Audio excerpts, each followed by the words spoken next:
This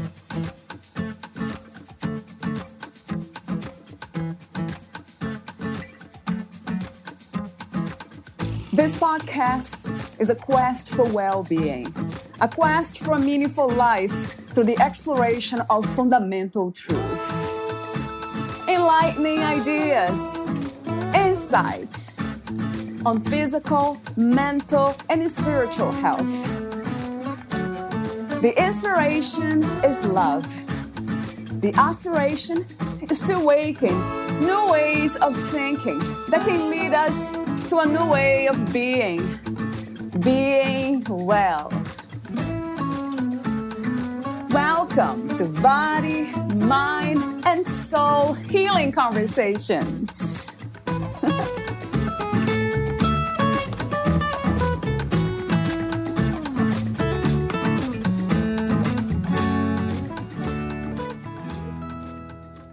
The only things truly yours are those that are entirely up to you. Everything else is on loan from the universe. Valeria Teles interviews Professor Massimo Pigliucci, the author of A Field Guide to a Happy Life, 53 Brief Lessons for Living. Professor Pigliucci has a PhD in environmental biology from the University of Connecticut and a PhD in philosophy from the University of Tennessee. He currently is the K.D. Irani Professor of Philosophy at the City College of New York. His research interests include the philosophy of science, the relationship between science and philosophy, the nature of pseudoscience, and the practical philosophy of Stoicism. Professor Pigliucci has been elected Fellow of the American Association for the Advancement of Science for fundamental studies of genotype by environmental interactions and for public defense of evolutionary biology from pseudo-scientific attack. In the area of public outreach, Professor Pigliucci has published in national and international outlets such as the New York Times, Washington Post, and the Wall Street Journal, among others. He is a fellow of the Committee for Skeptical Inquiry and a contributing editor to Skeptical Inquirer. He blogs on practical philosophy at Patreon and Medium. At last count, Professor Pigliucci has published 180 technical papers in science and philosophy. He is also the author or editor of 14 books, including the best-selling How to Be a Stoic, Using Ancient Philosophy to Live a Modern Life, Basic Books. Other titles include Nonsense on Stilts, How to Tell Science from Bunk, University of Chicago Press, and A Field Guide to a Happy Life, Basic Books. Meet Professor Massimo at figsinwinter.blog. Here's the interview with Professor Massimo Pigliucci.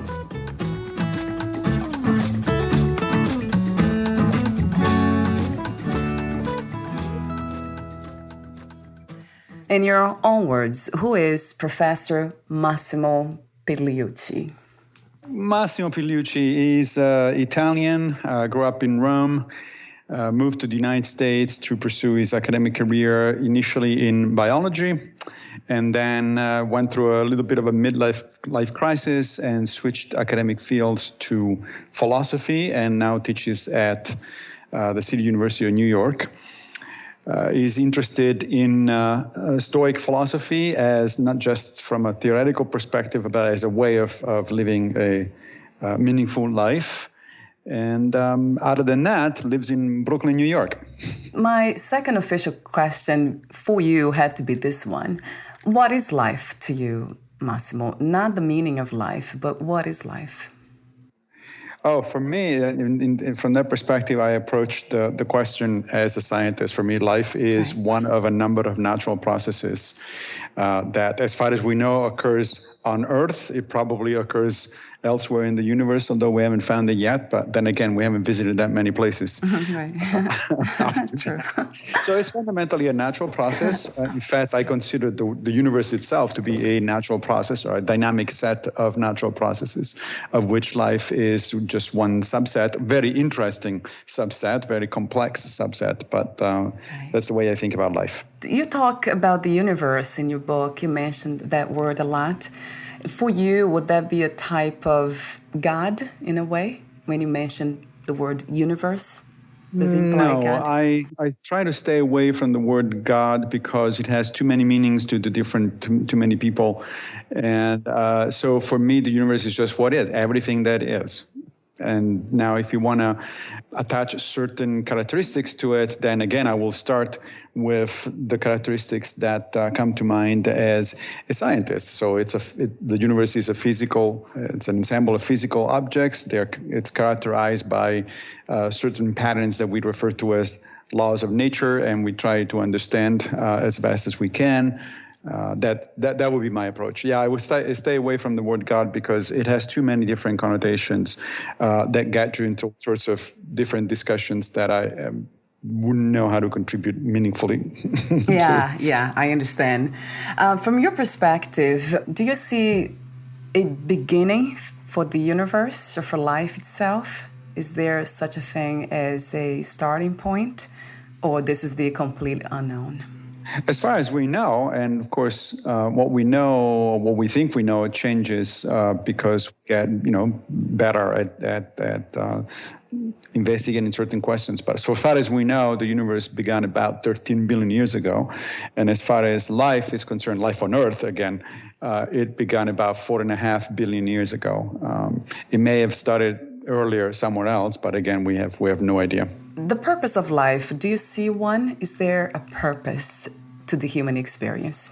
Yeah, that's an intricate question because it depends on what one means by it. And let me put it this way: if the question is there a sort of universal or external meaning to life, meaning in the sense that there is a universal, unique answer to the question, then I think the answer is no. Right. Life itself does not have meaning because meaning comes from sentient beings that think about stuff. And since I don't think that life was created by a sentient being thinking about stuff, then life doesn't have meaning. Yeah. However, we do generate our meaning internally. That is, each one of us does find meaning in life. We construct that meaning as a result of our experiences, our choices, our values, and everything else. So I would say that meaning in life is kind of an inside job. It comes from us. It's not imposed from the outside. And the meaning of death, what does it mean to you to lose the body? Is there any meaning there for you? I would love to hear from you more about Epictetus and how you discovered him.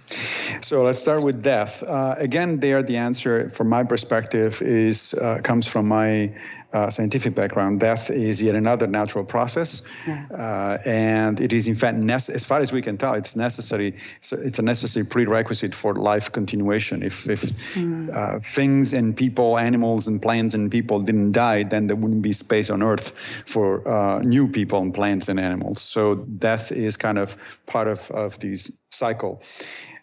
In terms of meaning, again, intrinsically, it doesn't have any meaning. It's just a cessation of a particular process in a particular being. But once again, we generate meaning for that particular process as well, just like we generate meaning for life. And from a Stoic perspective, since we're going to talk about the Stoics in a second, death is actually one of the major things, if not the major thing, that actually makes life meaningful. Because once you realize, as a sentient being who thinks about stuff, once you realize that you're mortal, once you realize that you're going to die one of these days, then every moment, every choice that you make in your life, every moment you live your life becomes meaningful, because you know that might be the last one. That might be the last time that you taste that fruit, or the last time that you go on a trip, or the last time you read a book, and so on and so forth. Now, as far as Epictetus is concerned, so Epictetus was a really interesting character. He was a early 2nd century Stoic philosopher, Roman, although he was not born in Rome. And, at the time, anybody who lived within the Roman Empire, the vast confines of the Roman Empire, was a Roman. Epictetus was born a slave in Hierapolis, which is in modern-day Pamukkale in western Turkey. It was acquired by the personal secretary of the Emperor Nero and brought to Rome. In fact, we don't know Epictetus's real name. Epictetus simply means acquired in Greek. So we know he was a slave. But he was brought to Rome and he was given an education. Apparently he was bright. And eventually he was freed by his master and he started making a living on his own. And he started teaching philosophy, particularly Stoic philosophy. Now the Stoics have this, had especially at the time, this penchant for speaking truth to power, as we would say today. And power doesn't usually like truth to be spoken to. So a later emperor, Domitian, just kicked out Epictetus and a number of other philosophers from Rome and sent them into exile. In fact, he killed a number of them, but he sent some into exile because they were getting a little too annoying for his taste. So, but the joke eventually was on the emperor because Epictetus moved to Nicopolis, which is a town that still exists today on the northwestern coast of Greece. He reestablished his school there, and the school became the most attractive, most famous school of the early part of the 2nd century. Everybody who was anybody in Rome would send their kids to learn from Epictetus, and a later emperor, Hadrian, became a frequent visitor. So Epictetus was really interesting character. How I discovered him, it's an interesting story. So I mentioned earlier on my little midlife crisis, which a few years ago, which brought me to do a kind of a little bit of a systematic study of different kinds of philosophies of life to see if I could find something that clicked with my own way of thinking and my own way of being. And I was in the middle of this search I read about Buddhism, I read about other philosophers in the Western tradition, and I was still looking. And then one day on Twitter, I saw this thing that said, "Help us celebrate Stoic Week." And I thought, the hell is Stoic Week? And why would anybody want to celebrate the Stoics? Because at the time, I was under the fairly common misconception that the Stoics are like Mr. Spock from Star Trek, going around with a stiff upper lip and suppressing emotions and kind of stuff. And I said, who would want to live that kind of life? With all due respect to Spock, who is my favorite character in Star Trek, still, I wouldn't want to be one of those. Turns out, however, that Stoicism is quite different from the caricature of a stiff upper lip, and so I thought, okay, well let's take a look. And the first thing that I did was I downloaded two books by Epictetus, the Discourses and the Enchiridion, or Manual for Life. And as soon as I started reading them, I was hooked. I mean, one of the very first things that I read by Epictetus was this story about how several of his Stoic friends opposed what they saw as the tyranny of a number of emperors, Nero, Vespasian, and Domitian in particular, and some of them, as I said before, lost their lives, others were sent into exile. But then, so he tells his story to say basically to his students that, it's important that you make decisions about what to do and what not to do in life. It's important that you do something that is meaningful, et cetera, et cetera. But then he says, by the way, the time of lunch has arrived, and it looks like we're not going to die today. So let's think about where to go for lunch. And I thought, wow, look at this guy. He just went on for, a few minutes talking about really heavy stuff. And then all of a sudden it turns pretty jovial and pretty, he has a sense of humor. In fact, sometimes bordering on sarcasm.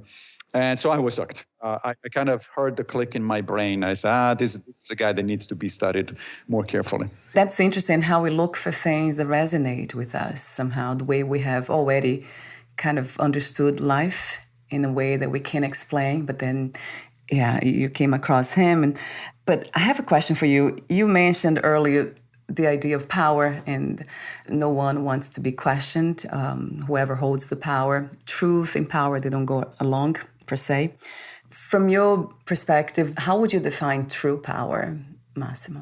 Oh, that's an interesting question, because that little modifier, true power, is important. So most people, I would guess, understand power as the ability to coerce other people or to make decisions that other people then follow, right? So if you have political power or military power, or something like that, or psychological even power over other people, basically you have other people do your bidding. Yeah. Now the Stoics think that is illusory. They think that's really not power at all. In fact, weak people want to coerce others to do their bidding. That true power lies in self-control. It lies in self-knowledge. It lies into reflecting on who you are, who you want to be, and then acting accordingly. That's power. Whether it affects other people or not, it's entirely irrelevant. It's not the point of power, at least according to the Stoics. And I admit that it's an unusual way of looking at things, but I find it intriguing. Yeah, me too. And I actually love that idea, especially of self-knowledge. And that's another question for you. How do we get that understanding? How do we know when we know ourselves? Are there some signs? What would it be like to know oneself?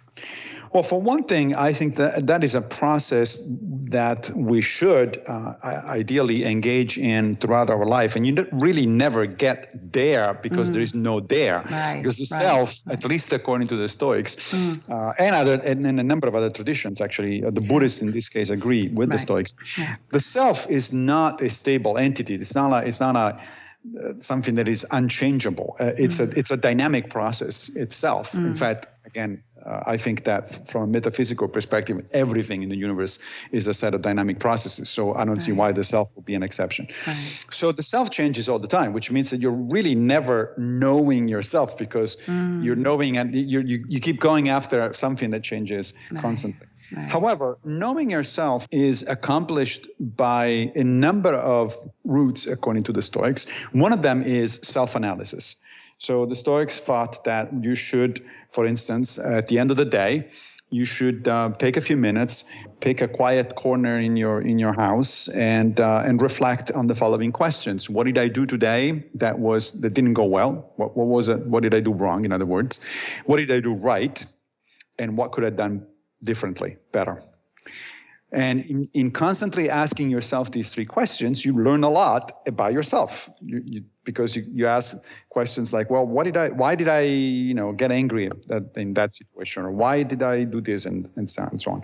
However, self-analysis of that kind is, although it's important according to the Stoics, it's not enough, because we do have a tendency to rationalize. We have a tendency to sort of smooth things over with ourselves, to give us a pat on the back when we not necessarily deserve it. So they thought that there are at least two other things you can do and you should do.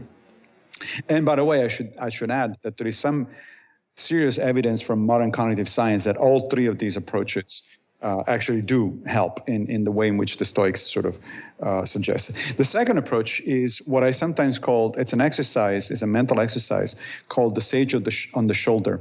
Basically, the notion is that whenever you do something, you're about to make a decision or do something important, you should imagine that a person that you admire is literally sitting on your shoulders and looking over what you're doing. Nice.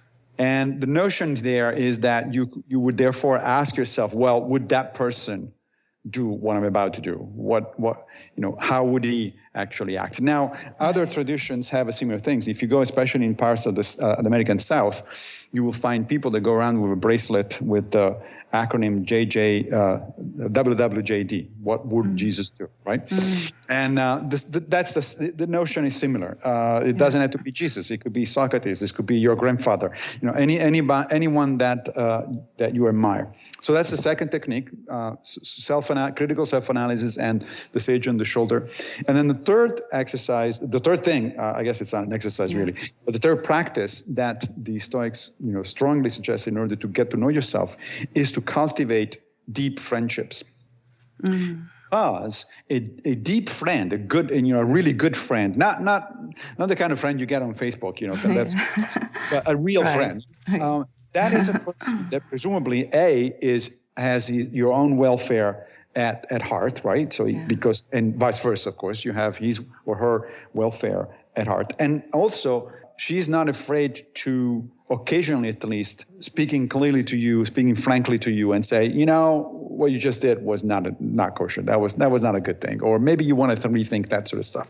It's very difficult to develop a friendship. It's rare to develop a friendship of that sort, but the Stoics thought that it's absolutely necessary for life, because that is a external point of reference, basically, that helps you know yourself, helps you and improve yourself. Not only know yourself, but make yourself into a better human being. One of the things that I really, looked for my entire existence here was freedom, liberation from seeking, from practices. My question to you is, what is your idea in understanding of what freedom is? No, that's another very good question. So a lot of people seem to understand freedom as freedom to do something, right? So I want to be free to do this or that or the other. Yeah. And I think that's a fairly reasonable understanding. If you're, let's say you live in a country where you cannot have a passport, then you're not free to travel. So one of your freedoms is curtailed. However, the Stoics had an interesting view, a very, very unusual view of freedom, which I really very much like. In fact, particularly Epictetus, the guy that we've been talking about a little bit earlier, he thought that at the end of the day, the true source of freedom, the ultimate source of freedom, is your own ability to make judgments, to arrive at conclusions, to arrive at certain decisions or not. Why? Well, because at the end of the day, everything we do is the result of judgments. Judgments not understood as judging other people. That's not the business of the Stoics. In fact, the Stoics stay away from judging other people, but from judging whatever it is, your own actions and your own intentions. So, for instance, if I say like, it sounds like it's going to be a good idea to talk to Valeria about my book and about Stoicism. That was a judgment. Right. That was and I arrived at it by because we talked via email, because I looked you up and that sort of stuff. It's like, oh, that sounds interesting. That's a judgment. That judgment has consequences, right? Now the two of us are spending half an hour of our lives talking to each other, right? And then other people are going to listen to this thing and hopefully, they're going to be influenced one way or the other, etc. So everything we do is ultimately the result of our judgments. That's why the Stoics, and in particular Epictetus, thought that the most important thing you can do is to constantly work toward improving your judgment, to arrive at better judgments. Now, Epictetus, what does that have to do with freedom? Well, Epictetus was, as I said before, a little bit radical, but he had this notion that ultimately human freedom is the freedom to exercise our judgment. And he said that if you think about it, that freedom cannot be taken from you under any circumstances. And here's what he meant. It's like, of course, the obvious exception, the obvious sort of objection that somebody might have is like, well, what do you mean? Let's say that somebody points a gun to my head and forces me to do something, and I have no choice. And Epictetus says, no, you still have a choice. It just means that you value your life more than whatever it is that the person is asking you to do. But that's your choice. Even with a gunpoint, you still have choice. Of course, it's very difficult to exercise your choices at gunpoint, right? It's not a situation that anybody would like to be in. But his point, I think, is well taken. That is, whenever we give ourselves excuses, which we do often, we often say, oh, I had no choice. Yeah. Right. I was forced to do that. And without even invoking the gun example, often we say, oh, I had no choice but to take the job. Yes, you did. You could have not taken the job. I had no choice but to do this or that or the other. It's like, of course you did. Now, of course, for every choice, there are consequences. And so whether you do something or you don't, there's going to be consequences either way. But that, for a Stoic, is the ultimate source of freedom, the fact that you are ultimately responsible for your choices. Yeah, and the judgments. That is a very interesting, and it kind of makes a lot of sense to me coming from that perspective of you think you know yourself, and now there's a lot of improvement to do. If we want to be good people, live good lives, then that's what we do. That to me always kind of resonated as no freedom, because I still have to kind of think about it too much, engage in so many practices, to arrive where I want to arrive, and I may not anyway. So one of the things that I have been kind of leaning toward more these days is the idea of unconditional love, that life is unconditioned. This is life happening, is the unknown happening. Nobody really knows. It seems like we're controlling things, making decisions that we chose to be here now, you and I, and talk, but not really. Everything is coming from conditioning of the body, the mind, for whatever it came from, just kind of led to this. But it's not, there's no one controlling anything, but life itself flowing and doing what it does. I know it sounds extreme, radical, or kind of weird, but it makes sense to me. It resonates.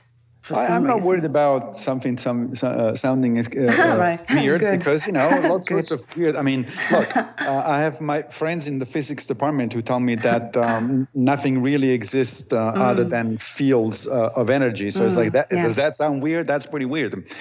So weird. It's not necessarily a good objection. Let me put it this way. Yeah. So the Stoics also thought, although they have a different take on the matter compared to what you just said. Yeah. But there are also some similarities there. For instance, the Stoics thought that we live in a universe that is governed by a universal, as they put it, a universal web of cause and effect. That is, everything happens because something else has happened or is happening somewhere else. That includes human beings. Right. So human beings are not an exception to the laws of nature. We're just part of nature. We are at one with nature in the sense, right. in the literal sense that we are bits and pieces of the cosmic nature, the cosmic thing. So if that is true, then in a sense, everything that happens to us is part of a continuous flux of things. And we have the illusion, as you were saying earlier, of controlling things, the illusion of being in charge. But in fact, we most of the times, in fact, maybe even all the times, we're not. Right. Or at the very least, the Stoics would say, at the very least, the sphere of control that we have is much, much smaller, as people think. Much, much smaller. One of the things that, one of the fundamental ideas in Stoicism is the so-called dichotomy of control. And the dichotomy of control is a concept that is found, again, in Epictetus, but perhaps some of your listeners are familiar with it in the version from 20th century Christianity, which is known as the Serenity Prayer. Right. Yeah. So the Serenity Prayer, which is often used in at the beginning of 12-step meetings of 12-step organizations like Alcoholics Anonymous. The prayer asks God to give us the wisdom to tell the difference between what we can change and what we cannot change, the courage to change what we can, and the serenity to accept what we cannot. Well, that concept actually predates the Christians, and in fact, it's found both in the Buddhist tradition and in the Stoic tradition. And the Stoics would say, that's right. You not only that, but in fact, you have to realize that there's very little you can change, and you need to focus on the little parts that you can affect, on the little things that you can actually improve, and because a good life is the result, according again to the Stoics, is the result of actually acting where you can, and then developing an attitude of equanimity, of serene acceptance for the stuff that you cannot do anything about. Right. If you cannot do anything about it, then why are you worrying about it? Why are you concerned? There's nothing you can do. So move on and try to focus on the things that you can actually do. According to Stoicism, you still have some control over life itself and ourselves. But only in the sense that we are part of it, and so we control the little part that we are, but nothing else. Right, that would resonate a little bit. Even that, it's really a realization. It's not coming from knowledge, because I have done a lot of that before, and I never understood really. I was still like trapped in the doing, in the practices, and trying to be something or get somewhere. The way this came to me is just that. This is life, and it's unconditional love here now. There's no control whatsoever. It's all an illusion if we think that there is control. It's liberating. It feels liberating. Well, it feels liberating again because all of a sudden there is this big burden that otherwise you carry. That I need to do this and that and the other. I need to control this. I need to be in charge and all that. And suddenly all of that says, you know what? You're actually not in control of much. So don't worry about it. Before we end the conversation, I really want to highlight some of the sections in your book that caught my attention. So you wrote the book, A Field Guide to a Happy Life, 53 Brief Lessons for Living. Talk to me for a moment about the inspiration and the intention of writing this book, Massimo. So the book is essentially a 21st century update of Epictetus's book called the Enchiridion, the manual. Epictetus didn't really write anything, as it turns out. He only lectured people, he talked to his students, but he didn't write anything. But one of his brilliant students, a guy named Arian of Nicomedia, wrote down a bunch of things that Epictetus wrote, and that's how we know what he was talking about. One of these things that Arian wrote down is called the manual, and it is made of 53 short sections, each one of which encapsulates a fundamental lesson for life from a Stoic perspective. Now, as I said, Epictetus has had a major impact on my own life. It has literally changed my life, hopefully for the better. And so, but his name is not well known to the general public. It used to be. He was actually one of the most famous philosophers up until the 19th century. Just consider, for instance, that all of the American founding fathers, Thomas Jefferson, George Washington, Ben Franklin, all of them had a copy of the manual, of Epictetus' manual, in their libraries. So he was actually a household name. But in the 20th and 21st centuries, kind of, very few people have heard of him. And so one goal of the book was to make the name of Epictetus, contribute to making the name of Epictetus, again, a household name, because I think there's a lot of wisdom and a lot of things that are interesting in what he says.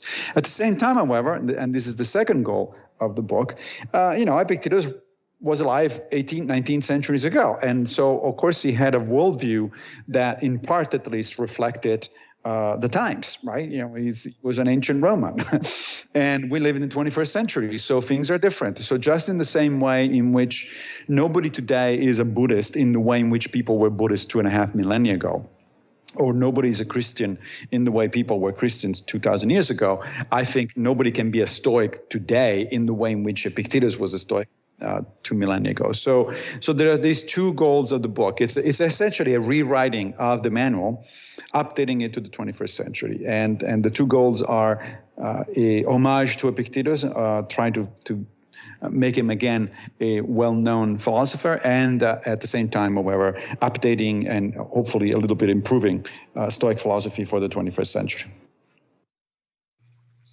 Thank you for what you're doing. Epictetus, it kind of resonated the same way, perhaps, that resonated for you, that sense of humor. It's very, very important, though, to have. We see a lot of philosophers, they tend to be too serious about everything, but he wasn't. One of the passages that caught my attention, it's in your book, it said, death is not bad because you won't be there when it comes. I mean, that caught my attention immediately when I read it. It's so true. Yeah, and that is that's an observation that was is common among different traditions. In this particular case, not only the Stoics, but also one of their main rivals during the Hellenistic period in ancient Rome, and those were the Epicureans. Both the Epicureans and the Stoics thought that we're misguided when we are afraid of death. We might be concerned about how we're going to die, because, of course, that could be a painful experience. Yeah. Although the Stoics will go on immediately and say, yeah, but even if it's painful, it doesn't last long, so don't worry too much about it. Yeah, that's good, hopefully. There's a point, right? There's a point there. I mean, at least compared to the rest of your life, it doesn't last long. So I was like, it's okay.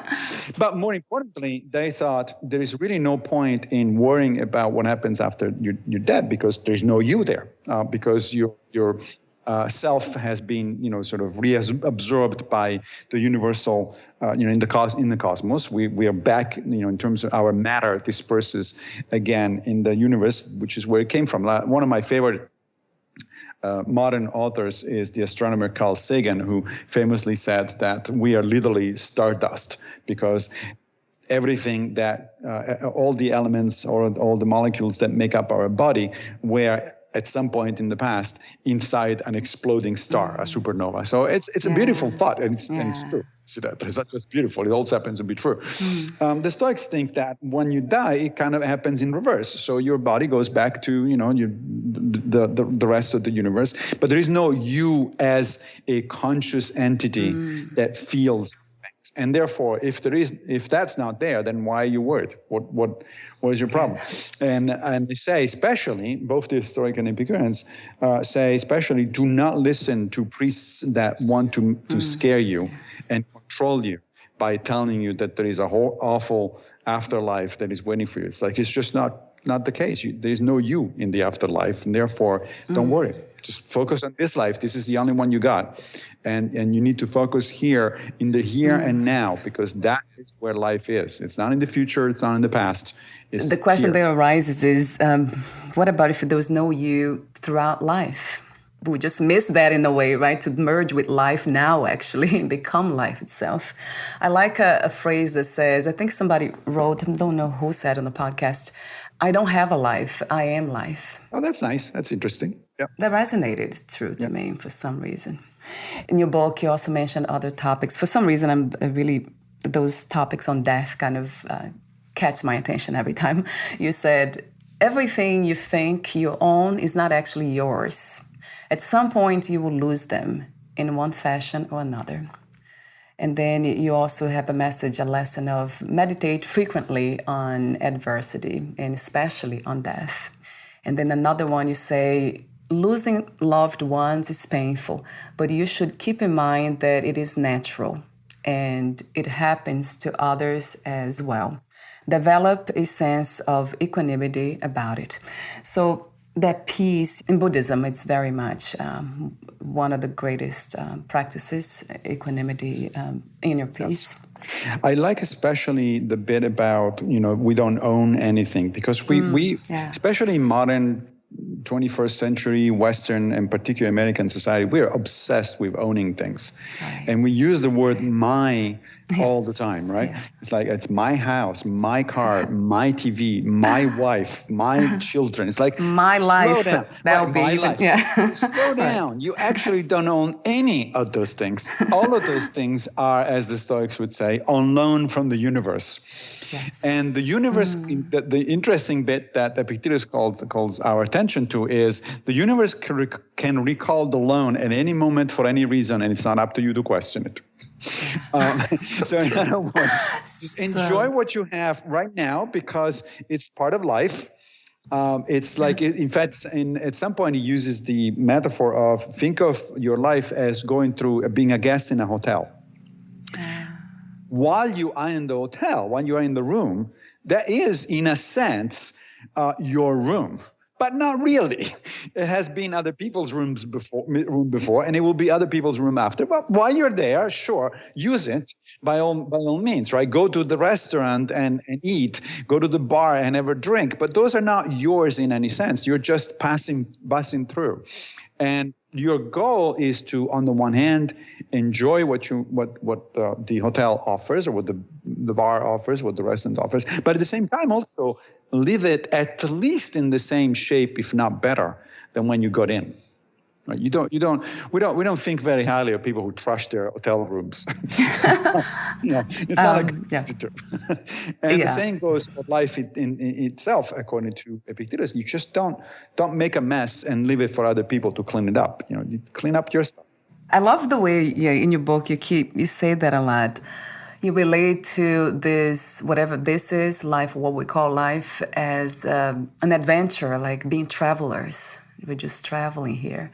And that is so true. And that's another comment you made that's interesting. You mentioned in the book about good and bad, making a mess out of life. Sometimes it seems like nature itself does it too, right? So it can become chaotic. And that's part of what the natural process is. No one can change that. In your book, you say something that relates to that idea. Nothing in the world is evil, or for that matter, good. The world just is. Yes, exactly. That's also a fundamental Stoic idea, which has a very important consequence. If you actually internalize the notion that nothing, including other people, is evil, then you approach everything, including other people, with equanimity. When somebody does something that irritates you, or somebody does something that is even something that is unjust, etc., your focus is not to put labels. Your point should not be on putting labels. Oh, that was evil. You are an evil person. The focus should be, can I do something to help out here? Right. That's what the Stoics ask themselves. There is a problem here, there is an issue, there is an injustice, there is whatever it is. Can I do something to help? Can I do something to, however small, to improve the situation? Then beyond that, attaching labels to things and say that's evil, that's good. It's like, what purpose does that? It's just at that point you become attached, you become focused on the label as opposed to what's really going on and what you can do about it. I tend to think that whatever comes, even the judgments, even whatever we perceive and have already assigned as bad, it's also life happening. I always go back to this idea. It might be a practice, which I don't call practice. It's just like being aware of that this is unconditional love, as I call it. So there's everything that's happening. It's just happening. And why not?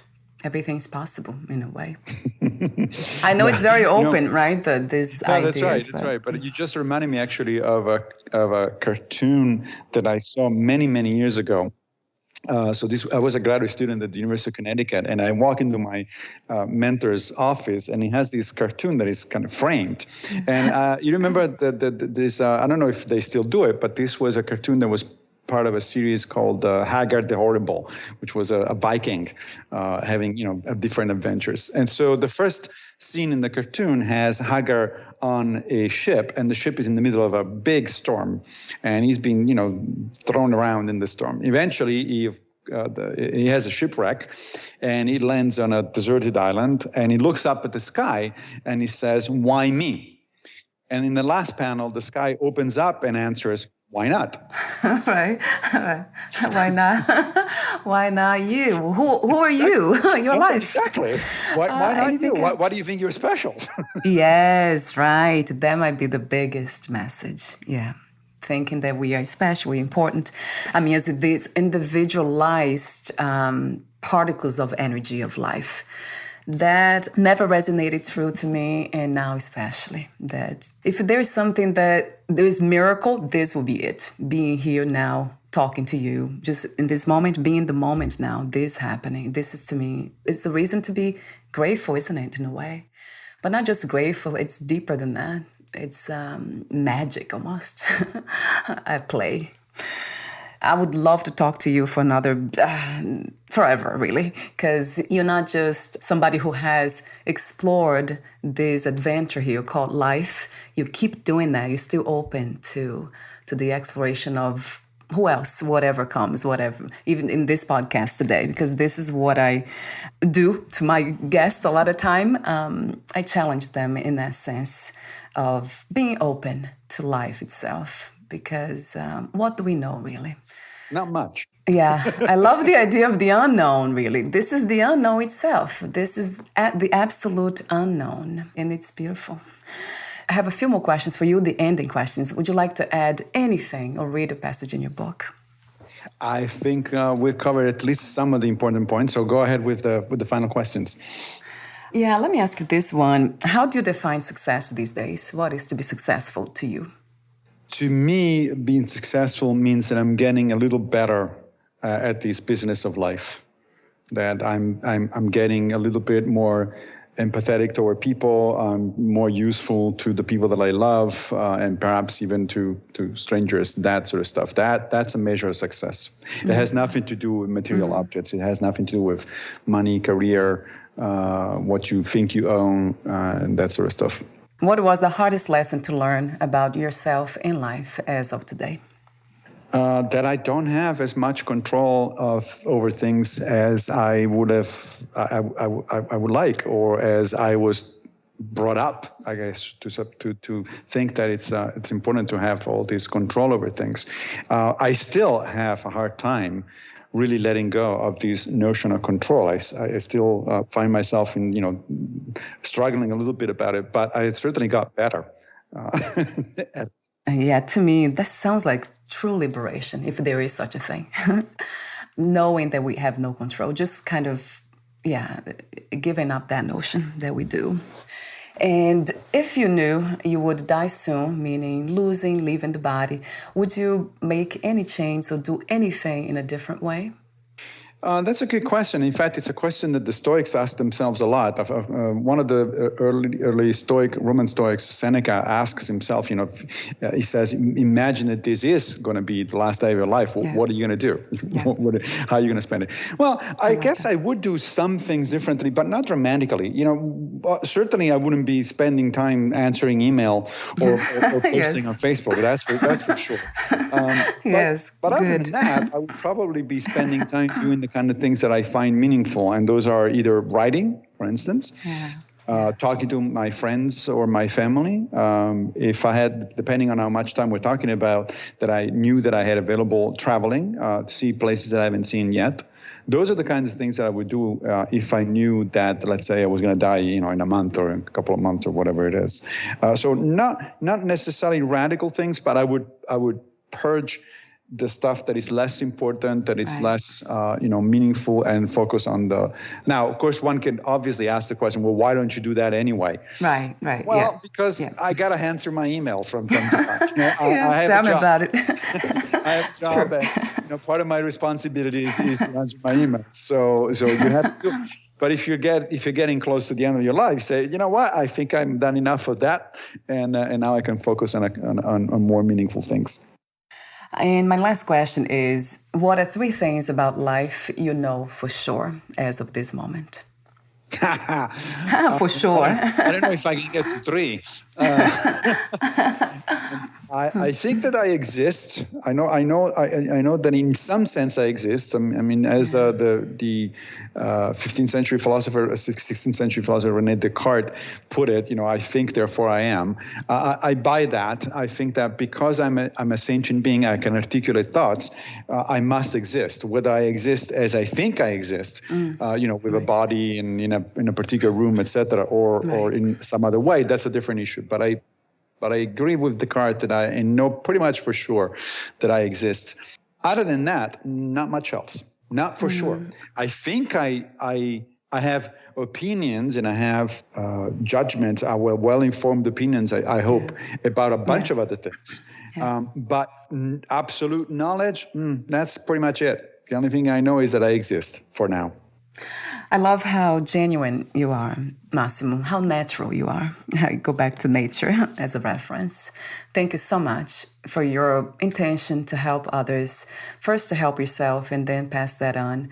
The work you do and answer your emails, that's part of that intention. And everything else that can be felt, natural energies that could be felt today. Thank you so much. Thank you for having me. And before we say goodbye, where can we find more information about you, your books, products, services, and future projects? There's one place where almost everything is sort of summarized or linked to, and that is figsinwinter.blog.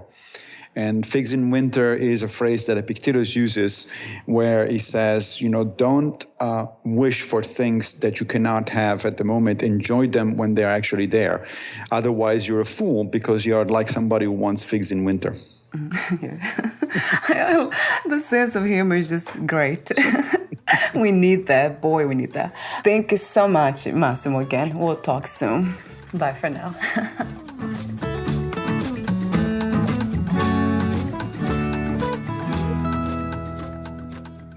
Thank you for listening. To learn more about Professor Massimo Pigliucci and his work, please visit figsinwinter.blog.